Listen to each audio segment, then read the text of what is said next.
പങ്കെടുക്കുന്നതിന് വേണ്ടി അനുശോചനം രേഖപ്പെടുത്തുന്നതിന് വേണ്ടിയാണ് നമ്മൾ ഇവിടെ നിങ്ങളെല്ലാവരും എത്തിച്ചേർന്നത്. പരിപാടി നമ്മളുടെ സുഹൃത്തുക്കളുള്ള ആളുകളുടെ അവസരമാക്കി അതിൽ പങ്കെടുക്കണം എന്നതാണ്. ജോർജേട്ടനായാലും അതേപോലെ തന്നെ കോയമാഷാണെങ്കിലും ഞാൻ എപ്പോഴും നമ്മളുടെ സ്റ്റിൽ ലൈവായിട്ട് നിൽക്കുന്ന ആളുകളാണ്. ജോർജേട്ടൻ എന്ന് പറഞ്ഞിട്ടുണ്ട് വെച്ചാൽ സത്യത്തിൽ എനിക്ക് ജോർജേട്ടൻ്റെ പരിചയം ഞങ്ങൾ 2010 ഒരുമിച്ച് കൗൺസിലേഴ്സ് ആയിരുന്ന സമയത്താണ്. എല്ലാ രാഷ്ട്രീയ ചിന്താഗതികൾക്കൊക്കെ അതീതമായിട്ട് ഒരു മകളെപ്പോലെയോ അല്ലെങ്കിൽ ഒരു അനിയത്തിനെ പോലെയോ അങ്ങനെ ഞങ്ങൾ ക്രിസ്മസ് ഫ്രണ്ടിനെ തിരഞ്ഞെടുത്തിരുന്നു. അതിൽ ജോർജേട്ടൻ്റെ ഫ്രണ്ട് ഞാനായിരുന്നു. എനിക്ക് തന്നിട്ടുള്ള ആ ഒരു മൊമെൻ്റോ ഇപ്പോഴും എൻ്റെ കയ്യിലുണ്ട്. അപ്പോൾ ഒരിക്കൽ പോലും ജോർജേട്ടനെ മറക്കാൻ എനിക്ക് പറ്റിയിട്ടില്ല. കാരണം ഒന്നാമത് ആ സാധനം എന്നും കാണുമ്പോൾ ഞാൻ ജോർജേട്ടനെ ഓർക്കും. അതേപോലെ തന്നെ ഇതിൽ കുറച്ച് പേർക്കൊക്കെ അറിയുന്നുണ്ടാവും എൻ്റെ ജീവിതത്തിൽ വന്നിട്ടുള്ള ഒരു ട്രാജഡി എന്ന് വേണമെങ്കിൽ പറയാം. വളരെ വിഷമം പിടിച്ച ഒരു കാലഘട്ടത്തിലൂടെ ഞാൻ കടന്നു പോയപ്പോൾ എല്ലാ രാഷ്ട്രീയ ബന്ധങ്ങൾക്കും അതീതമായിട്ട് എന്നെ ചേർത്ത് പിടിച്ചിട്ടുള്ള ഒരു വ്യക്തിയായിരുന്നു ജോർജേട്ടൻ. അപ്പം അദ്ദേഹത്തിനെ കുറിച്ചിട്ട് എനിക്ക് സത്യം പറഞ്ഞാൽ എനിക്ക് കരച്ചിൽ വരുന്ന ഒരു വ്യക്തിത്വമാണ്. അപ്പം പല ആളുകളും തമ്മിൽ പ്രശ്നങ്ങൾ ഉണ്ടാക്കിയപ്പോഴും എന്നെ അവിടെ വിളിക്കുകയും നീ ഒട്ടും പേടിക്കേണ്ട മോളെ, ഞാൻ ഉണ്ട് കൂടെ, ഞാൻ തന്നെ ആരും എന്നെ ഉപദ്രവിക്കാൻ ഞാൻ സമ്മതിക്കില്ല എന്ന് എന്നെ ചേർത്ത് പിടിച്ച് പറഞ്ഞ ഒരു വ്യക്തിത്വമായിരുന്നു. കാരണം അടുത്ത ആളുകളിൽ നിന്ന് പോലും എനിക്കത് പാർട്ടിക്കൊക്കെ അതീതമായിട്ടാണ്. ഞാൻ UDFൻ്റെ ആണ്, എന്നാൽ ഇന്ന് വരെ ജോർജേട്ടൻ ഒരു LDFകാരനാണെന്നോ ഞാനൊരു UDFകാരിയാണോ എന്നുള്ള ഒരു സംഭവം ഞങ്ങളുടെ ജീവിതത്തിലേക്ക് ഉണ്ടായിട്ടില്ല. എന്നെ അത്രയൊന്നും സഹായിക്കാൻ മീൻസ് അങ്ങനെ ഒരു നമുക്ക് ബന്ധങ്ങൾക്കൊരു വില ഉണ്ടല്ലോ, അത് എനിക്ക് ജോർജേട്ടനിൽ നിന്ന് തന്നെയാണ് കിട്ടിയിട്ടുള്ളത്. അപ്പോൾ അതൊരിക്കലും എനിക്ക് ഒരു അനുസ്മരണത്തിൻ്റെ ആവശ്യമില്ല. കാരണം നമ്മൾ മറന്നു പോകുന്ന വ്യക്തികളെ നമ്മൾ അനുസ്മരിക്കേണ്ടതുള്ളൂ. അത് ഞാൻ ഒരിക്കലും എൻ്റെ മനസ്സിൽ നിന്ന് ജോർജേട്ടൻ മാറിയില്ല. അത് അത്രയും വ്യക്തിബന്ധം ഉണ്ട് എനിക്ക്. പിന്നെ മാഷാണെങ്കിലും ഞാൻ ഇതിൻ്റെ മുന്നേ, അതായത് ഗ്യാസിലും പോകുന്നതിൻ്റെ മുന്നേ ഞാൻ കുഞ്ഞൊക്കെ സ്കൂളിൽ ചേർന്നപ്പം MES സ്കൂളിൽ ടീച്ചറായിട്ട് ആദ്യം പോയത്. അന്ന് മദാരി ഷൗക്കത്ത് അവരൊക്കെ ആയിരുന്നു അതിൻ്റെ മാനേജ്മെൻറ്റിലുണ്ടായിരുന്നത്. ആ ഒരു കുറഞ്ഞ കാലഘട്ടത്തിൽ മാഷ് ഞങ്ങളെ പ്രിൻസിപ്പളായിട്ട് വന്നിരുന്നു. അതുകൊണ്ട് തന്നെ ആ ഒരു സ്നേഹത്തോട് കൂടിയിട്ടും ബഹുമാനത്തോട് കൂടിയിട്ടേ ഞാൻ ഇന്നും മാഷെ കണ്ടിട്ടുള്ളൂ. ഇപ്പം നമ്മളടുത്ത് അവിടെ ചെന്നപ്പോഴും ഞാൻ എന്താ സ്മിത ചെയ്യാന്ന് ചോദിച്ചപ്പം എനിക്കറിയാം എല്ലാവർക്കും വ്യക്തമായ രാഷ്ട്രീയ ചിന്താഗതികളുള്ള ആളുകൾ തന്നെയാണ്. പ്രത്യേകിച്ച് പലരും അതിൽ നിന്ന് മാറാനും ഇതാക്കില്ല. അപ്പം ഞാൻ ഇതേ ജോർജേട്ടനോട് പറഞ്ഞ പോലെ തന്നെയാണ് ഞാൻ പറഞ്ഞത്. മാഷിക്കിന് ഓർമ്മ ഉണ്ടായാൽ മതി, കുഴപ്പമില്ല, അതൊന്നും ഞാൻ കൂടുതലൊന്നും ഞാൻ പ്രതീക്ഷിക്കുന്നില്ല, എന്നാലും മാഷിക്കിൻ്റെ ഒരു ഓർമ്മ ഉണ്ടാവണം കേട്ടോ എന്ന് പറഞ്ഞു.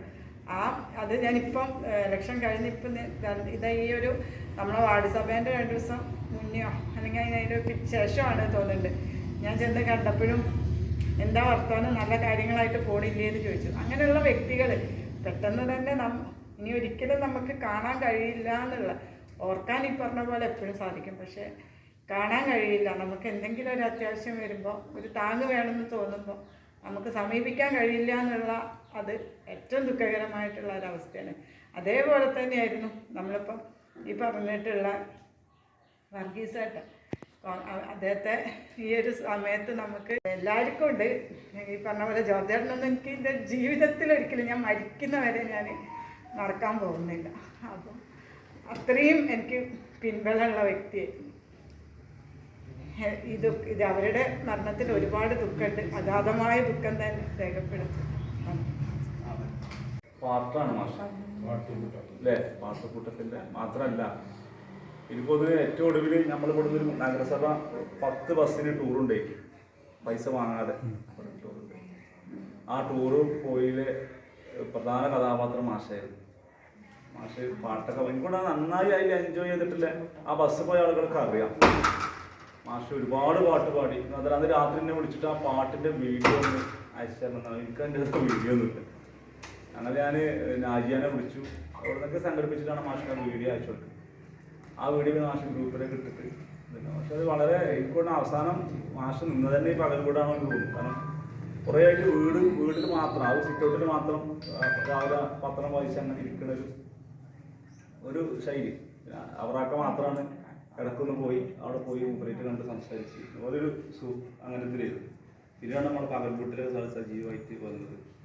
അപ്പം മാഷ അതിന് മുമ്പേ കുറച്ച് വലിയൊരു സർജറി കഴിഞ്ഞതാണ്. ഇവിടെ 4 വർഷം 5 വർഷം മുമ്പ് സർജറി കോഴിക്കോട് നിന്ന് കഴിഞ്ഞതാണ്. പക്ഷെ അന്ന് മാഷ് പിന്നെ അത് രക്ഷപ്പെട്ട് വന്നിട്ട് വളരെ ഹാപ്പി ആയിട്ട് പിന്നെ നിന്നത്. പക്ഷെ അവിചാരിതമായിട്ടാണ് സംഭവിക്കുന്നത്. ജോർജ് ചേട്ടൻ ഇതേപോലെ നമ്മളെ എന്നും ഇവിടെ പരിപാടിക്കൊന്നും വന്നിട്ടില്ല. ഈ പകൽ വീടിൻ്റെ എല്ലാ പരിപാടികളിലും ഒരു ശ്രദ്ധ ഇല്ല. എപ്പോഴും വിളിച്ച് ചോദിക്കണം. നിങ്ങളൊക്കെ വിളിക്കുന്നുണ്ടാവും, എല്ലാവരും വിളിക്കുന്നുണ്ടാവും. ഇതിൻ്റെ ഓരോ ഘട്ടത്തിലും ഇവിടുത്തെ ഓരോ വർക്കും കാര്യങ്ങളും അതിൻ്റെ നിർമ്മാണമായിരുന്നാലും മറ്റേ പ്രവർത്തനമായിരുന്നാലും ഒക്കെ നോക്കി ടീച്ചർ പെണ്ണാത്താനൊക്കെ നിറ സാന്നിധ്യമായിട്ട് ഇവിടെ ഉണ്ടാവും. ജോലിയുടെ തന്നെ പറഞ്ഞേക്കുന്നുണ്ടോ, ഞാൻ അവളെ അങ്ങോട്ട് വിടുകയാണ് എൻജോയ് ചെയ്യാൻ. കമ്മിറ്റിയിലേക്ക് ഉൾപ്പെടുത്താൻ ഒരു കമ്മിറ്റിയെ നമ്മൾ ഉൾപ്പെടുത്തിയില്ല, വനിത ഒരു കമ്മിറ്റിയിലേക്ക് ഉൾപ്പെടുത്തി. അപ്പോൾ ഇത് വളരെ സന്തോഷത്തോടെ കിട്ടിയത്. ജോലിയുടെ സംബന്ധിച്ച് എന്നെ ഞാൻ 2006 DYFന്റെ യൂണിറ്റ് സെക്രട്ടറിയായി വരുന്ന അന്ന് ആ മരിക്കുന്ന സമയം വരെ ആ ഒരു ബന്ധം നിലനിർത്തി പോകുന്ന രണ്ടാളുകളാണ്. അല്ലാത്തൊരു ബന്ധമായിരുന്നു. കാരണം 2010 മത്സരിക്കാൻ വരുമ്പോൾ അവിടെ വരുമ്പം സത്യം പറഞ്ഞാൽ ജോർജ് ഇരിക്കാണ്ടാവുന്ന പരിചയമുണ്ട്. ഈ കോളനി വീട്ടുകാരൊക്കെ ജോർജ് ചേട്ടനാണ് ഇവിടെ എന്താ ഓർമ്മ ഉണ്ടാവും. പിന്നെ കൊണ്ട് ആ VIP കോളനി പ്രവർത്തിച്ചിട്ടുള്ള ഒരു നേതാവായിട്ടല്ല അദ്ദേഹം. യൂണിയൻ രംഗത്ത് പ്രവർത്തിച്ച് അതിൻ്റെ ഉന്നതങ്ങൾ പിന്നെ പഠിപ്പിച്ചു. അദ്ദേഹത്തിൻ്റെ ആ ശൈലി അത് പ്രത്യേകം പറയണം. കാര്യങ്ങൾ വളരെ കർക്കശമായിട്ട് പഠിച്ചു, വളരെ ഡിസിപ്ലിൻ്റെ. അദ്ദേഹത്തിൻ്റെ ജീവിതവും അതേപോലെ തന്നെ പിന്നെ പാർട്ടിയുടെ ക്ലാസ് എടുക്കലും അതൊക്കെ വളരെ അച്ചടക്കത്തോടെ ഡാറ്റയൊക്കെ ശേഖരിച്ച് പഠിച്ചിട്ടേ പറയും. ഒരുപാട് ഹോംവർക്ക് ചെയ്തിരുന്നില്ല മനസ്സിലാക്കി. അങ്ങനെ ഉള്ള ഒരു പ്രഭാഷണ ശൈലി. അപ്പോൾ ആ ഒരു ശൈലി ആയിരിക്കില്ല അദ്ദേഹത്തിന് മാത്രം. ഭാര്യയെ സംബന്ധിച്ചിടത്തോളം ഒരു ഔപചാരികത, ക്ലാസ്മേറ്റ് ആണെങ്കിൽ പോലും കണ്ടുമുട്ടിയാൽ ഒരു ഔപചാരികതയ്ക്കൊന്നും നിൽക്കുന്ന ആളല്ല. അതും നാടൻ ഭാഷയിൽ എന്താ പൻ്റെ വർത്താനം, എന്നെ അവിടെ ഒന്നും കാണില്ല, അങ്ങനെയൊക്കെയുള്ളൊരു. ഏക്കിൻ്റെ പെങ്ങൾ സുബൈദി ഞങ്ങളൊക്കെ കൂടിയിട്ടാണ് ട്യൂട്ടോറിയൽ ചെന്നിരുന്നത്. പേരകൻ ട്യൂട്ടോറിയൽ നമ്മുടെ ഫെയർലാൻഡിൻ്റെ ഓപ്പോസിറ്റ് വേട്ടക്കുളന്മാര ഡിഗ്രി.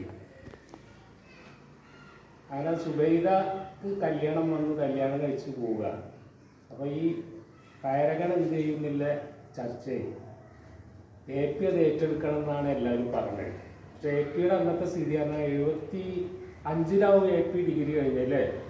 അത് തോന്നുന്നു 75 ഡിഗ്രി കഴിഞ്ഞിട്ട് ഒരു 78 വരെ APക്ക് ജോലി അന്വേഷിച്ച് അടക്കമില്ലാതെ ജോലിയൊന്നും തരാനില്ല. അങ്ങനെ ഒരു നിരാശാബോധത്തിന് ഉടമയായിട്ട് ഇങ്ങനെ പിന്നെ ഒന്നിലൊരു താല്പര്യമില്ലാതെ നടക്കുന്ന ഒരു കാലഘട്ടമായിരുന്നു. അന്ന് താഴെ കണ്ടക്കുന്നിൽ നിലമ്പൂർ തിയേറ്റേഴ്സ് എന്നൊരു ക്ലബുണ്ടായിരുന്നു. അപ്പോൾ ഓർമ്മ ഉണ്ടാവും. അവിടെ പോവും, രാവിലെ പോവും, രാത്രി പോരും. അങ്ങനെ നേരം വൈകി കിടക്കുകയും നേരം വൈകി എണീക്കുകയും ചെയ്യുന്ന ഒരാളായിരുന്നു AP. അതുകൊണ്ട് തന്നെ APയെ പേരകണേക്ക് കൊണ്ടുവരാന്നില്ല വലിയൊരു പണിയായിരുന്നു ഞങ്ങൾക്കത്. അങ്ങനെ അവസാനം AP, കാരണം അവിടെ കുട്ടികൾ കണ്ടമാരുണ്ടായി, കുട്ടികളെ പകുതിച്ച് നിർത്താനും പറ്റില്ലല്ലോ. അങ്ങനെയാണ് AP മനമില്ലാ മനസ്സോട് കൂടിയിട്ട് അതിൻ്റെ പ്രിൻസിപ്പാളായത്. പിന്നീട് അങ്ങോട്ട് ആ സ്ഥാപനത്തിൽ പണിയെടുത്തുകൊണ്ടാണ് ഞങ്ങൾക്കൊക്കെ പണി കിട്ടിയത്. ഞാൻ, യൂസഫ്, പോലീസുകാരൻ വിജയന്, ഗവൺമെൻറ് വിജയന്, നിരവധി ആൾക്കാർ. കാരണം പഠിപ്പിക്കാൻ വേണ്ടിയിട്ട് നമ്മൾ പഠിക്കുമല്ലോ. അങ്ങനെ PSC ടെസ്റ്റ് ചെയ്ത്, ബാങ്ക് ടെസ്റ്റ് ചെയ്ത്, ചിലരൊക്കെ ഗൾഫിൽ പോയി. AP അവിടുന്നാണ് പച്ച പിടിച്ചത്. അങ്ങനെ AP നല്ലൊരു അധ്യാപകനായി, നല്ല ഇംഗ്ലീഷ് കൈകാര്യം ചെയ്യാനാണ്. കുട്ടികൾക്കൊക്കെ വലിയ പേടിയായിരുന്നു AP. അങ്ങനെ AP പിന്നെ MAക്ക് കയറുന്നു കോളേജ്, MA അറബിക്ക്. അന്ന് AP തമാശയിൽ പറയും, APൻ്റെ കൂടെ പഠിപ്പിച്ചവർ പഠിപ്പിക്കേണ്ട ആ ഒരു ഗതികേടിലായി ഞാൻ. അങ്ങനെ സലാമ് മൂപ്പരൊക്കെ ഒന്നിച്ച് AP ഒക്കെ ഒന്നിച്ച് പഠിച്ചത്. സലാമ് മൂപ്പരെ പഠിപ്പിക്കണ മാഷായി. ആ ഒരു ദുർഗതി എനിക്ക് ഉണ്ടായിരുന്ന ഇടയ്ക്കൊക്കെ AP പറയും. അങ്ങനെ അവസാനം എക്സിക്യൂട്ടീവ് ഓഫീസറായി പണി കിട്ടി. കുറഞ്ഞ കാലത്തെ സർവീസ്, കുറഞ്ഞ പെൻഷൻ. അതുകൊണ്ട് നല്ലൊരു പിന്നെ ഞാൻ AP പിന്നെ പുറത്തിറങ്ങാറേ ഇല്ല. റിട്ടയർ ചെയ്തിട്ട് ആ സിറ്റ് ഔട്ടിൽ ഏത് നേരം രാവിലെ പോയാൽ രാവിലെ മുതൽ വൈകുന്നേരം വരെ ആ കസേരയിൽ ഒന്നുകിൽ മൊബൈൽ കയ്യിലുണ്ടാവും, അല്ലെങ്കിൽ പത്രങ്ങൾ കയ്യിലുണ്ടാവും, അല്ലെങ്കിൽ ആ പാട്ട് പുസ്തകം, ആ പാട്ട് എല്ലാ പാട്ടും ആ പുസ്തകത്തിൽ എഴുതി വെച്ചിരുന്നു. അപ്പോൾ അങ്ങനെ ആ വഴി പോകുന്നവർ പരിചയമുള്ളവരൊക്കെ അവിടെ കയറും സംസാരിക്കുന്നല്ലാതെ ഏറ്റി പുറത്തിറങ്ങിയില്ല. പിന്നെ പുറത്തിറങ്ങിയത് നമ്മൾ ഈ പകൽ വീട്ടിലാണ്, പകൽ വീട്ടിലെ പാട്ടുകൂട്ടം. അന്ന് ഞങ്ങൾ പേരകളിൽ കൂടിയ ആൾക്കാരൊക്കെ രാത്രികളിൽ അന്ന് ഏറ്റിയൊക്കെ പാട്ട് പാടുമായിരുന്നു. അന്ന് പാട്ടും പറച്ചിലും ഉണ്ടായിരുന്നു, ഇന്നത്തെ രീതിയിലല്ല. പിന്നെ ഈ പകൽ വീട്ടിൽ വന്നിട്ടാണ് ഈ പാട്ടുകൂട്ടൊക്കെ ഉണ്ടായിട്ട് പാട്ടിലേക്ക് വീണ്ടും ഏറ്റി വന്നത്. അങ്ങനെ ഏറ്റി എവിടെ പാട്ടുണ്ടെങ്കിലും ഏറ്റി അവിടെ ഉണ്ടാവും. ആ ഒരു സ്വഭാവമായിരുന്നു ഏപ്പിക്ക്. അപ്പം എന്നെ സംബന്ധിച്ചിടത്തോളം ഏപ്പിയെ മറക്കാൻ പറ്റില്ല. കാരണം ഞാൻ 1980 നവംബർ 7 ബാങ്കിൽ ജോയിൻ ചെയ്തത്. അടിവാരത്തിനടുത്ത് കണ്ണൂത്ത് പറഞ്ഞ ബ്രാഞ്ചിൽ. അന്ന് എന്നെ കൊണ്ടാക്കാൻ വന്നത് എൻ്റെ കൂടെ വന്നത് ഏപ്പിയാണ്. അന്ന് വലിയൊരു പെട്ടിയൊക്കെയാണ്, ചെറിയ സൂട്ട്കേസൊന്നും ഇല്ലല്ലോ. ആ പെട്ടി ഏറ്റി ഇടുന്നു. അന്ന് അവിടെ ആ അടിവാരത്ത് എത്താനായിട്ട് കൈതപ്പൊയിൽ എന്ന സ്ഥലമുണ്ട്. അവിടെ ബസ് ഇറങ്ങിയിട്ട് ഒരു പുഴ നടക്കണം. നീന്തൊന്നും വേണ്ട, വെള്ളം അത്രക്കുള്ളൂ. അത് നടന്നിട്ട് 2-3 കിലോമീറ്റർ നടന്നാലേ ആ ബ്രാഞ്ചിലെത്തുള്ളൂ. ഇന്ന് ആ സ്ഥലം നിങ്ങൾക്ക് പരിചയം ഉണ്ടാവും. ഏപ്പിൻ്റെ നോളജ് സിറ്റിയാണ് അവിടെ. ഇന്ന് പാലം വന്ന് സുന്ദരമായ റോഡുകളായി. അപ്പം അന്ന് എന്നെ ഏപ്പി ജോലി സാധാരണ നമ്മളെ വീട്ടിൽ നിന്ന് വാപ്പാരോ ആരൊക്കെയാണ് കൊണ്ടാക്കല്. അന്ന് അതൊന്നുമില്ല. അന്ന് ഏപ്പിയാണ് എന്നെ കൊണ്ടാക്കി ജോയിൻ ചെയ്തത്. അങ്ങനെ അന്ന് മുതലുള്ള ബന്ധമായിരുന്നു. അവസാന നിമിഷം വരെ ഇടക്കിടക്ക് അതിൻ്റെ പോകുമ്പോൾ ഏപ്പിൻ്റെ അടുത്ത് കയറും. രാഷ്ട്രീയവും സാമൂഹികവും പരമായ കാര്യങ്ങളൊക്കെ ചർച്ച ചെയ്യും. എല്ലാ കാര്യങ്ങളും ചർച്ച ചെയ്യാറുണ്ട്. അങ്ങനെ ഏറ്റവും അടുത്തൊരു സുഹൃത്തായിരുന്നു ഏപ്പി. പല പ്രശ്നങ്ങളും ഏപ്പി നമ്മൾ പുറത്ത് കാണുന്ന ഏപ്പി അല്ല. ഏപ്പിക്ക് പല പ്രശ്നങ്ങളും ഉണ്ടായിരുന്നു, അതൊക്കെ ചർച്ച ചെയ്യും. പക്ഷെ അതൊന്നും ആരെയും അറിയിക്കാതെ പരിഭവമില്ലാതെ കിട്ടുന്ന കാശ് കൊണ്ട് വളരെ അച്ചടക്കത്തോട്, സാമ്പത്തികമായി വലിയ അച്ചടക്കത്തോടുകൂടി ജീവിച്ചിരുന്ന ഒരു വ്യക്തിയായിരുന്നു ഏപ്പി. ഏപ്പിയെ ഓർക്കുമ്പോൾ ഇന്നും അങ്ങനത്തെ ഓർമ്മകളൊക്കെ മനസ്സിലുണ്ട്. കൂടുതൽ ഏപ്പിയെ കുറിച്ച് പറയുന്നില്ല, ഇനിയും കൂടുതൽ കാര്യങ്ങളൊക്കെ പറയാനുണ്ട്. പിന്നെ ജോർജിക്കയെ കുറിച്ച് പറയുകയാണെങ്കിൽ ജോർജിക്ക പാർട്ടിയുമായിട്ടുള്ള ബന്ധത്തിൻ്റെ പേരിലാണ് ജോർജിക്കയായിട്ട് ബന്ധമുള്ളത്. ഞങ്ങളുടെ ബ്രാഞ്ചിൻ്റെ ചാർജ് ജോർജിക്കയ്ക്കായിരുന്നു. ആ ബ്രാഞ്ചിലെ മീറ്റിങ്ങിലൊക്കെ ഒരു കാര്യം പറഞ്ഞാൽ ആ കാര്യം നടപ്പാക്കിയിരിക്കണം. അതിൻ്റെ പിന്നാലെ അദ്ദേഹം ഉണ്ടാവും, ഫോളോഅപ്പ് ചെയ്തുകൊണ്ട്, ഫോൺ ചെയ്തിട്ടും. അല്ല സാധാരണ നേതാവ് പോലെയല്ല. സാധാരണ നേതാക്കന്മാർ മീറ്റിങ്ങിലൊക്കെ ഒന്ന് പ്രസംഗിച്ച് ഇന്ന കാര്യങ്ങൾ ചെയ്യണം എന്ന് പറഞ്ഞാൽ ഇത് അതിനെക്കുറിച്ചൊരു ചോദ്യമില്ല. ഇതല്ല. ജോർജിക്കയെ സംബന്ധിച്ച് ഒരു കാര്യം തീരുമാനിച്ചു കഴിഞ്ഞാൽ അത് ഏൽപ്പിച്ചു കഴിഞ്ഞാൽ ആളത് ചെയ്യുന്നുണ്ടോ എന്ന് പിന്നാലെ അവർ ശ്രദ്ധിക്കും. അതുകൊണ്ട് തന്നെ ജോർജിക്കയെ എല്ലാവർക്കും പേടിയായിരുന്നു പാർട്ടി മീറ്റിങ്ങുകളിലൊക്കെ. പിന്നെ ചൗക്കത്ത് പറഞ്ഞ പോലെ ആ അച്ചടി ഭാഷയിലെ പ്രസംഗം മണിക്കൂറുകൾ നീണ്ടിട്ടുള്ള ക്ലാസ്സുകൾ, 3 മണിക്കൂറൊക്കെ പാർട്ടി ക്ലാസ് നടത്താൻ യാതൊരു തടസ്സം ഇടത്തില്ല. കാരണം പഠിച്ച് കാര്യങ്ങൾ പറയുന്ന ആളാണ്, വെറുതെ അതൊന്നും പറയുന്ന ആളാണ്. അങ്ങനത്തെ ഒരു നേതാവായിരുന്നു ജോർജിക്ക. അഖിലേന്ത്യാ തലത്തിൽ വരെ CITUവിൻ്റെ അഖിലേന്ത്യാ കൗൺസിൽ വരെ എത്തിപ്പെട്ടു. അപ്പോൾ മലപ്പുറം ജില്ലയിൽ തൊഴിലാളികളെ സംബന്ധിച്ചിടത്തോളം ജോർജിക്കയുടെ നഷ്ടം ഒരു വൻ നഷ്ടമാണ്. APയെ സംബന്ധിച്ചാണെങ്കിൽ നമുക്ക് നമ്മുടെ ഈ പകൽക്കൂട്ടത്തിനും പകൽക്കൂട്ടത്തിനും വലിയൊരു നഷ്ടം തന്നെയാണ്. ആ വിടവ് നടത്താൻ കഴിയില്ല. രണ്ടുപേർക്കും എൻ്റെ ആദരാഞ്ജലികൾ അർപ്പിക്കുന്നു. ദിവസങ്ങൾ APയുടെ വീട്ടിൽ ചർച്ചകളുണ്ടായിരുന്നു. ആദ്യം തീരുമാനമെടുത്തു. ഒരു പേര് വേണം. ആ പേരിന് എന്ത് പേരാണ്, പല പേരുകളും പറഞ്ഞു. അവസാനം ഞാൻ പറഞ്ഞു നമുക്ക് പാരകൻ എന്നൊരു പേരിടാം. അങ്ങനെ എൻ്റെ ഉമ്മാനെടുത്തിരുന്നു. ഉമ്മയും ബാപ്പയൊക്കെ മരിച്ചു പോയി. ആരാ പേര് പറഞ്ഞു? ഉമ്മ ടീച്ചറായിരുന്നു. അവറാനാ പറഞ്ഞത്. ഓനത് പറഞ്ഞിട്ട് ഞാൻ പറ്റില്ല. അങ്ങനെയാണ് പാരകൻ ട്യൂട്ടോറിയൽ കോളേജ് അത് ഉണ്ടാക്കുകയും പിന്നീട് അതിൽ അധ്യാപകനായി ഞാൻ ജോലി ചെയ്തിട്ടുണ്ട്. കാലങ്ങൾ മാറി കുറേ വർഷങ്ങൾക്ക് ശേഷമാണ് സുബൈദയ്ക്ക് ജോലി കിട്ടി പോയത്. സുബൈദ പോയതിന് ശേഷം എന്ത് ചെയ്യുമെന്നുള്ള പ്രശ്നം വന്നു. മിക്കവാറും എല്ലാ ദിവസങ്ങളും വൈകുന്നേരം വീട്ടിൽ കൂടാറില്ല. അവസാനം മോമാലി ഏറ്റെടുക്കാമെന്ന് തീരുമാനിച്ചു. എനിക്കും ജോലി കിട്ടി. അപ്പം ഞാൻ ചോദിച്ചു, ആരുടെ നിനക്ക് ജോലി തരിക? പ്രായപാടായില്ലേ? എനിക്ക് ഞാൻ സർവീസിൽ കയറിയിട്ട് 10-18 വർഷം ആയിരുന്നു. എക്സിക്യൂട്ടീവ് ഓഫീസറായിട്ടാണ് എനിക്ക് ജോലി കിട്ടിയിരിക്കുന്നത്. കടലാസുണ്ടോ, തെളിവുണ്ടോ വെച്ചു. അപ്പോയിൻമെൻറ്റോടെ കടലാസ് എന്നെ കാണിച്ചത്. ഞാൻ കടലാസ് വാങ്ങി എൻ്റെ വാപ്പാനിട്ട് അപ്പുറത്തെ റൂമിൽ വാപ്പ കിടക്കുക. ഞാൻ വാപ്പാനത്ത് കൊണ്ട് കാണിച്ചു കൊടുത്തു. വാപ്പ മോനെ ജോലി കിട്ടിയട്ടോ. ജോലി കിട്ടിയോ? ആ, എക്സിക്യൂട്ടീവ് ഓഫീസറായിട്ട് പഞ്ചായത്തിൽ. അൽഹംദുലില്ലാ, നല്ല ജോലിയാണ്. എത്ര സർവീസ് ഉണ്ടാവും? വാപ്പ എൻ്റെ വാപ്പ വിദ്യാഭ്യാസമുള്ള വ്യക്തിയാണ്. ബസ്സിലെ ക്ലീനറായിരുന്നു. എല്ലാ കുട്ടികളെ കൂടിയിട്ട് മിക്കവർക്ക് എല്ലാവർക്കും അറിയാം. അപ്പോൾ ഞങ്ങൾ പറഞ്ഞു, ഒരു 10-15 സർവീസ് കിട്ടി. 15 കൊല്ലം കിട്ടൂലേ, പിന്നെന്താ എന്ന് പറഞ്ഞു. 17 വർഷം സർവീസ് മാത്രമേ കിട്ടുള്ളൂ. ഞാൻ 35 വർഷം സർവീസ് കഴിഞ്ഞിട്ടാണ് പോകുന്നത്. റിട്ടയർ ചെയ്തു. ഇവിടെ പറഞ്ഞതുപോലെ ചെറിയൊരു ശമ്പളം, ചെറിയൊരു പെൻഷൻ. ശമ്പളം കുറയുമ്പോൾ സാധാരണ പെൻഷൻ കിട്ടുമല്ലോ, കുറഞ്ഞു പോകുമല്ലോ.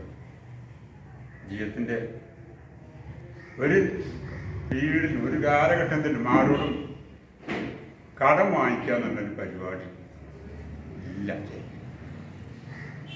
പലപ്പോഴും കല്ലെടുത്ത് വന്നിട്ടല്ലോ എൻ്റെ പോക്കറ്റ് വല്ലതും ഉണ്ടോ? ഞാൻ എൻ്റെ പോക്കറ്റിൽ ഉണ്ടാവുമല്ലോ പൈസ. ഞാൻ കസ്റ്റമേഴ്സ് ഉദ്യോഗസ്ഥനല്ല. എൻ്റെ അവിടെ പിരിയണമൊക്കെ എൻ്റെ പോക്കറ്റ് വില വരിക. അത് മതി, ധൈര്യം ഉണ്ടല്ലോ കേട്ടോ. അങ്ങനെയായിരുന്നു ഞങ്ങളെ വളർച്ച. അവസാനത്തെ 15 ദിവസം കാലിൽ ചെറിയ വേദനയായിരുന്നു ആദ്യം വന്നത്. ബ്ലോക്ക് വന്നു എന്ന് പറഞ്ഞപ്പോൾ എനിക്ക് വിശ്വാസമായി. കാരണം എൻ്റെ അളിയനും ഇതുവരെ കാലിലാണ്. സാധാരണ ഹാർട്ട് അറ്റാക്ക് എന്നൊക്കെ പറഞ്ഞ നെഞ്ചിലാണ് ഉദ്ദേശിക്കുന്നത്. കാലിലാണ് ബ്ലോക്ക് വന്നത്. എൻ്റെ അളിയനും അതേപോലെ തന്നെയാണ് ബ്ലോക്ക് വന്നത്. ബൈപ്പാസ് ചെയ്യുകയാണ് ചെയ്തത്. കൊണ്ടുപോയി എന്നോട് എല്ലാം പറഞ്ഞു. എനിക്ക് ആ സമയത്ത് പോകാൻ പറ്റിയില്ല. പിറ്റേ ദിവസം രാവിലെ എന്നെ വിളിച്ച് പറഞ്ഞു, സജീറിനടുത്ത് പോയിരുന്നു. സജീർ മെഡിക്കൽ കോളേജിൽ ഇതെല്ലാം പറഞ്ഞു. ഞങ്ങൾ മെഡിക്കൽ കോളേജിൽ അഡ്മിറ്റ് ആയിട്ടുണ്ട്, എപ്പോഴാണ് വരിക? ഞാൻ പറഞ്ഞു, എൻ്റെ ഭാര്യയ്ക്ക് സുഖമില്ലാതെ കിടക്കുകയാണ്. 2 മണിക്കൂർ ഇടവിട്ട് മരുന്ന് കൊടുക്കേണ്ട ഒരവസ്ഥയിലാണ്. ഇപ്പോഴും അവർ കിടക്കുക തന്നെയാണ്. അതുകൊണ്ട് ഞാൻ വരാൻ പറ്റില്ല. ഞാൻ എത്താം, നാളെ വരാം. ഒരു ദിവസത്തെ ഗ്യാപ്പ് എനിക്ക് തരാമെന്ന് പറഞ്ഞു. ശരി പറഞ്ഞു. രാത്രി ഭാര്യ വിളിച്ച് പറഞ്ഞു, പോയമാൻ തീരെ സുഖമില്ല, വാസന പുറത്തിറങ്ങാൻ പോലും സമ്മതിക്കുന്നില്ല. ഉടനെ മോനോട് പറയുന്നത്, എൻ്റെ മകൻ കോഴിക്കോട് താമസിക്കും. ഞാൻ മോനെ വിളിച്ച് പറഞ്ഞു. അവനൊരു 10 മിനിറ്റ് ഡ്രൈവ് ചെയ്യുന്ന ദൂരേ ഉള്ളൂ. രാവിലെ നമ്മുടെ തബ്ലീഗ് മാനു, അബ്ദുറഹ്മാൻ ഒറിജിനൽ പേര്, മാനു എന്ന് പറഞ്ഞാൽ എല്ലാവർക്കും അറിയുള്ളൂ. മാനു എന്നെ വിളിച്ചിട്ട് പറഞ്ഞു, സംഗതി ഇത്തിരി മോശമാണ്, ഞങ്ങൾ പോകാനൊരുങ്ങുകയാണെന്ന് പറഞ്ഞു. ഞാൻ പോകാനൊരുങ്ങുകയെന്ന് പറഞ്ഞപ്പോൾ ഞാൻ പറഞ്ഞു, മോളെയും കൂടെ കൊണ്ടുവന്നുണ്ട്. ചെറിയ മാൾ ഇവിടെ തന്നെയായിരുന്നു. ആളെയും കൊണ്ടുപോയി. ഞങ്ങൾ പിന്നെ ജ്യോതിയുടെ എത്തിയപ്പോഴേക്കാണ് ജോലി കേന്ദ്രപ്പടി എത്തിയപ്പോഴേക്കും 15 മിനിറ്റ് സമയമെടുത്തു. വീട്ടിൽ കാറിൽ ഇറങ്ങിയിട്ട് ഞാൻ പറഞ്ഞു, ഈ പോക്ക് പോയി കഴിഞ്ഞാൽ അറിവ് അങ്ങോട്ട് തരോടെ എത്തില്ല. എൻ്റെ അയൽവാസി കൂടിയായ അസ്കറാണ് ആംബുലൻസ് എടുത്തത്. 1 മണിക്കൂർ 5 മിനിറ്റ് കൊണ്ട് ഞാനിത് പഠിക്കുന്ന വിംസ് ആസ്പത്രിയുടെ റിസപ്ഷനിൽ അസ്കർ എത്തിച്ചു. ഫ്രണ്ടിലിരിക്കുന്നത് ഞാൻ തന്നെയായിരുന്നു. എനിക്ക് പേടിയാവുമായിരുന്നു അസ്കറിൻ്റെ വണ്ടി ഒരിക്കൽ കണ്ടിട്ട്. അങ്ങനെ ആംബുലൻസാണ്, ഹോണുണ്ട്, ലൈറ്റുണ്ട്, എല്ലാം ഉണ്ട്. പക്ഷേ ആസ്കർ ഓടിക്കുന്ന രീതി കണ്ടപ്പോൾ എനിക്കൊന്ന് പേടിയായി. ഞാൻ പ്രാവശ്യം മാനെ വിളിച്ചു, മാനെ ഫ്രണ്ടിലേക്ക് വാങ്ങി, എനിക്കിവിടെ വെക്കാൻ വയ്യാന്ന്. അവിടെ ഇരിക്കാൻ നല്ല ഇല്ലാന്ന് പറഞ്ഞു. അങ്ങനെ അവിടെ ഇരുന്ന് കയറി പോയി. ഒരു കാര്യം പറയാം, ഈ 66 വർഷം ഒരു ശരീരം പോലെയായിരുന്നു ഞങ്ങൾ.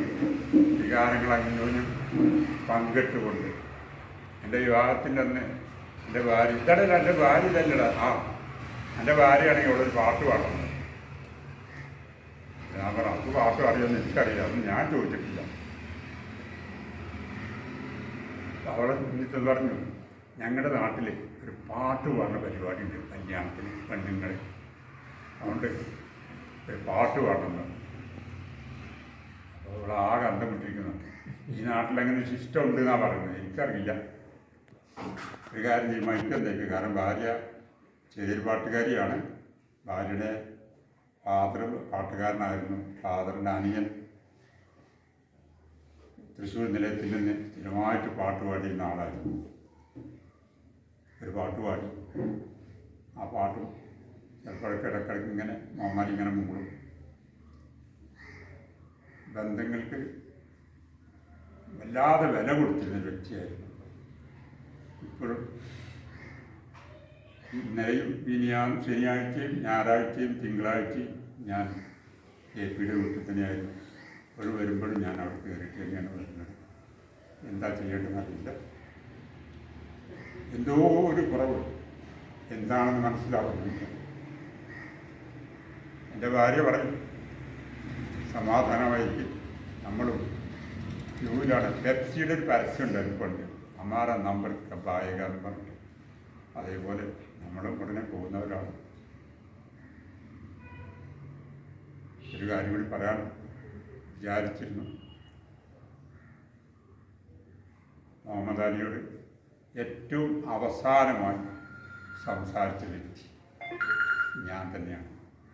അതിനുശേഷം KPയോട് ആരും സംസാരിച്ചിട്ടില്ല, സംസാരിക്കാൻ പ്രകൃതി അനുവദിച്ചിട്ടില്ല. അനുശോചനങ്ങളെന്ന് പറഞ്ഞാൽ എനിക്ക് പറയാൻ പറ്റില്ല. അതിനും അപ്പുറത്താണ് എൻ്റെ വികാരങ്ങൾ. നമസ്കാരം. എന്തായാലും ഒരു ഇവരൊക്കെ പറഞ്ഞ മതി വളരെ ഇപ്പം എനിക്ക് KP ആയിട്ടുള്ള ബന്ധം എന്ന് പറഞ്ഞാൽ ഒരു ഒഫീഷ്യലായിട്ടുള്ളൊരു ബന്ധമുള്ളൂ. കാരണം അല്ലാതെ ഈ പാരഗൺ എന്നുള്ള സ്ഥാപനം ഞാനൊന്നും അല്ലാതെ ഈ വൈകുന്നേരങ്ങളിൽ ഇങ്ങനെ പുറത്തിറങ്ങി ഇങ്ങനെ നടക്കുക അങ്ങനത്തെ ഒന്നും ഇല്ലാത്തൊരു ആളായിരുന്നു. അപ്പോൾ അതുകൊണ്ട് അങ്ങനെയല്ല, ഇടയ്ക്കൊക്കെ ഇവിടെ ചെല്ലു KP ആയിട്ട് ബന്ധമുണ്ട്, ഇങ്ങനെ സ്ഥാപനങ്ങളിൽ ചെല്ലുമായിരുന്നു നൃത്തത്തിനുള്ളൂ. പിന്നെ വന്നത് എങ്ങനെ വെച്ചാൽ ഇപ്പം നമ്മുടെ ഈ ഇതന്നെ പകൽ വീടാണ് എന്നെ കൂടുതൽ ബന്ധിപ്പിച്ചത്. അതിൽ തന്നെ നിങ്ങളുടെ പറയാൻ ഞങ്ങളെല്ലാവരും കൂടി ഫീൽ ചെയ്ത ഒരു സംഭവം എന്ന് പറഞ്ഞാൽ ഞങ്ങൾ അബുല്ല ഇവിടെ നമ്മളെ ഡോക്ടർ ഖാദർ, ഞാൻ, AP, അബു, ദെൻ പിന്നെ നമ്മൾ MT എല്ലാം കൂടെ ഉണ്ടായിരുന്നു. മറ്റേ ബെൻഡേ സ്റ്റേറ്റിൽ കാളമുക്കട്ടിൽ രാത്രിയാണ്, മഗ്‌രിബിന് ശേഷമാണ് അവിടെ മീറ്റ് ചെയ്യുന്നത്. അങ്ങനെ AP പാട്ട് പാടി, അത് കഴിഞ്ഞ് പിന്നെ ഖാദറും പാടി. പിന്നെ ഞാൻ പാടിക്കഴിഞ്ഞപ്പോഴത്തേക്ക് ഖാദറിന് പെട്ടെന്ന് അങ്ങനെ ഇതായിട്ട് എനിക്ക് കിടക്കണം എന്ന് പറഞ്ഞിട്ട് കിടന്ന് അവിടെ 10 ദിവസമായിട്ട് പാരലൈസ്ഡായി. ഖാദറിപ്പോടെ വന്നിരുന്നല്ലേ ഞാനിപ്പോൾ കാണാൻ പറ്റിയില്ല. അപ്പോൾ ആ ഒരു വല്ലാത്തൊരു ടച്ചിങ് സീനായി എനിക്ക് രണ്ടുപേർക്കും. അപ്പോൾ ഞാനിപ്പോൾ അങ്ങനെ ഓർക്കുന്നത് അന്ന് ഒരിക്കൽ പോലും ഓർത്തിട്ടുണ്ടോ ഈ ഖാദറിനെ ശുശ്രൂഷിക്കാനും അങ്ങനെ കൊണ്ടുപോകാനും ഉള്ള ഹെൽപ്പ് ചെയ്തിരുന്ന KP ആണിപ്പോൾ ഇന്നില്ല. അങ്ങനെയൊക്കെ ആലോചിച്ച് നോക്കുമ്പോൾ എനിക്ക് വല്ലാതെ ഫീൽ ചെയ്തു. AP ഒരു പാട്ടുകാരനാണ്. അപ്പോൾ ഞാൻ കുറിച്ച ഒരു സംഗതി,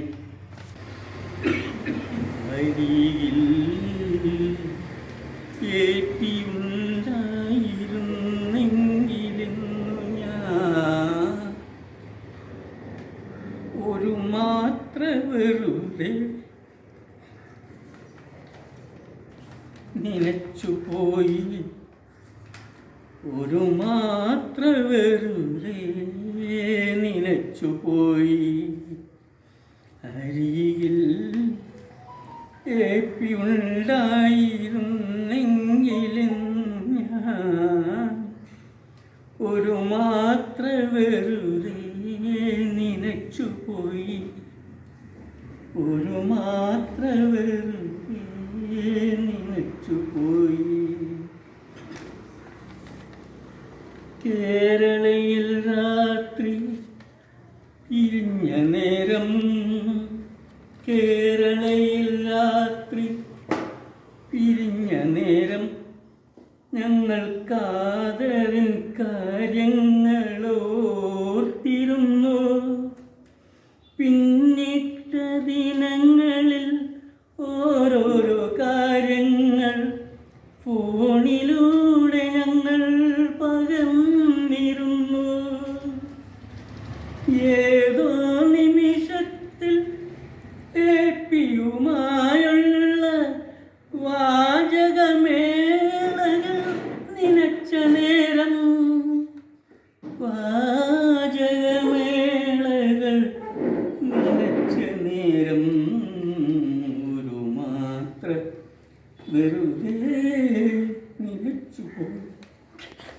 വർത്താനം പറയില്ല, വേറും സറവള്ളി വർത്താനേ പറയുള്ളൂ.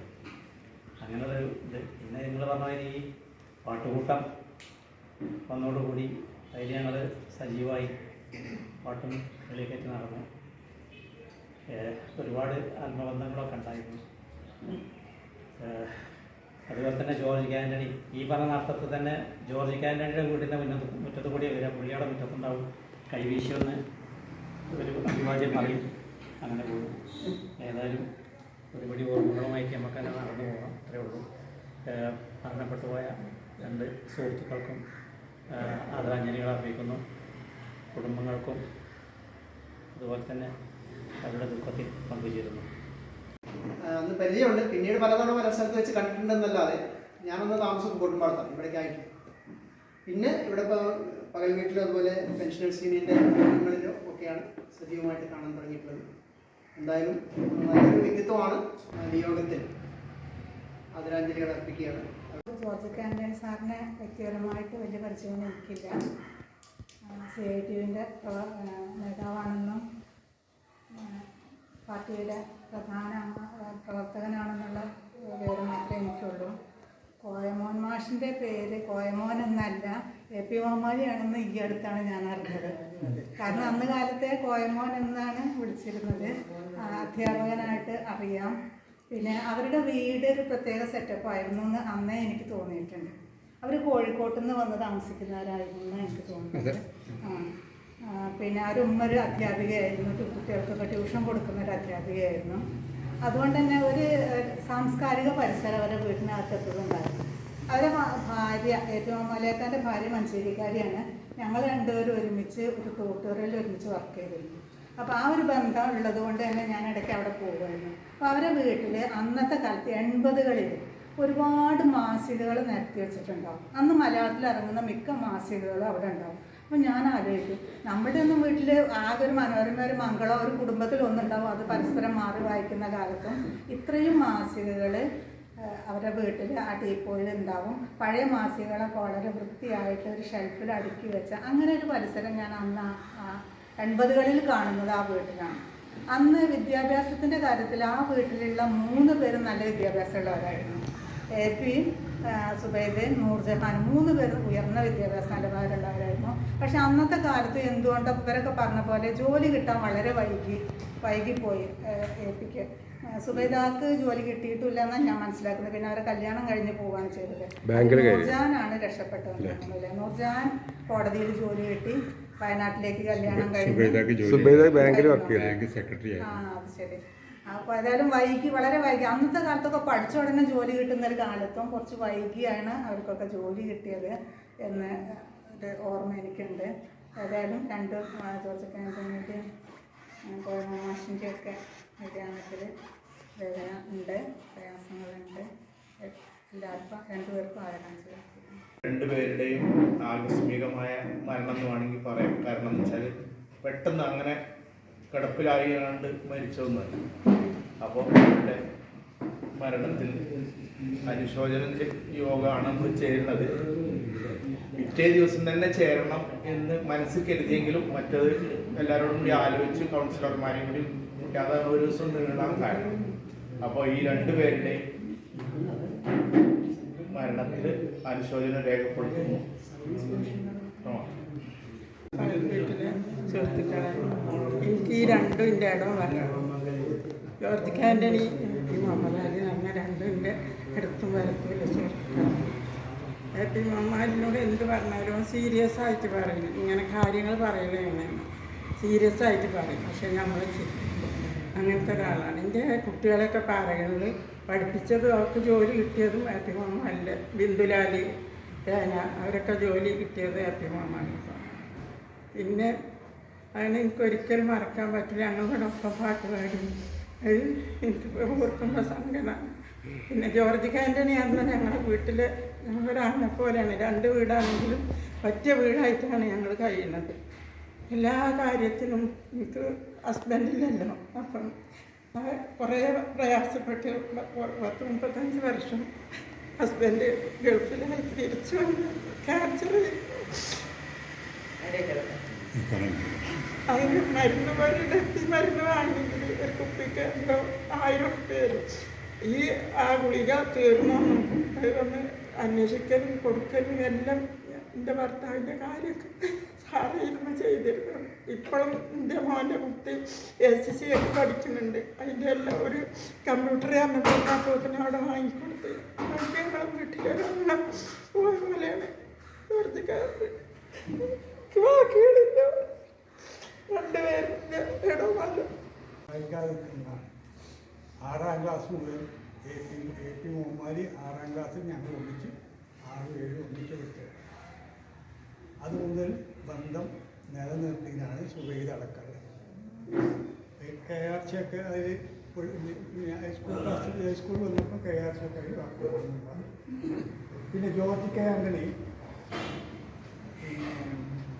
ഈ ട്രേഡ് യൂണിയൻ രംഗത്ത് വർക്ക് ചെയ്തുകൊണ്ടിരിക്കുമ്പോൾ ലോക്കൽ കമ്മ്യൂണിസ്റ്റ് പാർട്ടിയിലേക്ക് വരണമെങ്കിൽ അതിന് ചില നിർദ്ദേശങ്ങളുണ്ട്.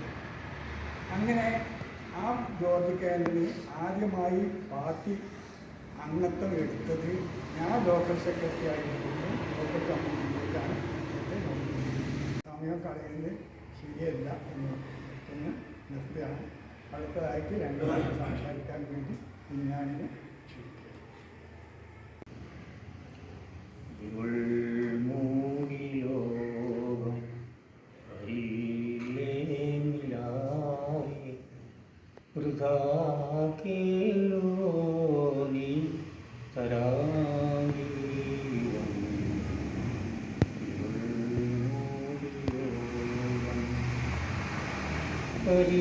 കരിങ്കാറുകൾ നിന്നുകം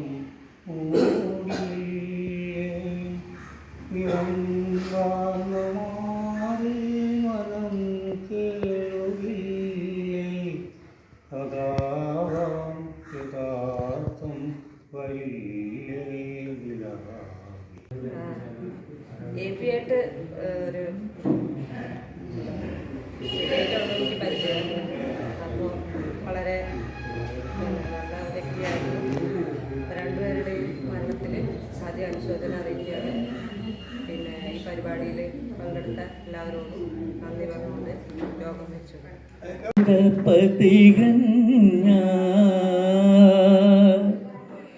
ഏതോ സ്വപ്നവസന്തവനത്തിലെ ഏകാന്ത പതികഞ്ഞ എവിടെ നിന്നെത്തി എന്നറിവില്ല, ഏതാണ് ലക്ഷ്യമെന്നറിവില്ല,